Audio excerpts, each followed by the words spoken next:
আমি বলবো না এটাকে আর কি করে দিলে শ্যাম। হ্যালো বন্ধুরা, আবার একটা নতুন ভিডিও নিয়ে চলে এসেছি। সবাই আশা করি চেনেন ম্যাডামকে।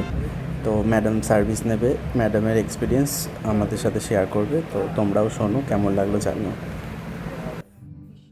তোমার 12টা 5 হয়ে আছে, তো একটা কেস পাবো তো একটু ভালো কিছু। ভালো বলতে কত, আমি বেশি রেঞ্জে জানাই না। আমার এই পাট ব্যাপারটা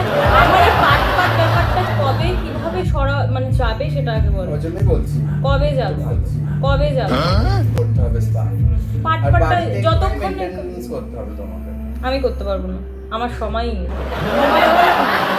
একটু করতেই হবে মেইনটেন, না হলে কি করে আজকে যদি ভালো যে কোনো স্পাই করো না, আমার বাইরে থেকে যদি একটু মেইনটেন না করো। টাইম হলে ভালো হতো। চুলটা বাঁধলে তখন কি হবে? চুলটা বাঁধলে দেখা না মানে সমান হবে তখন। হ্যাঁ সমান ইকুয়ালি তো লেন্থে আছে, আর যেগুলো এই লেয়ার্সটা দেওয়া হয়েছে ওটা একটু আনইভেন।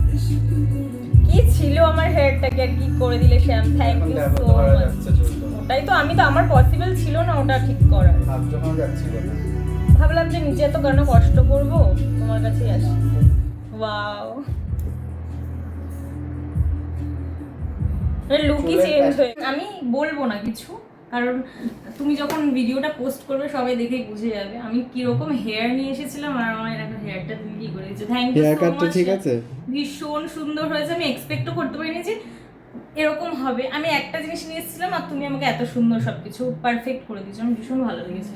অ্যান্ড হেয়ার কাটটা আমার মুখের সাথে বেশ ফেসের সাথে যাচ্ছে। Thank you so much. আবার এসো। অবশ্যই।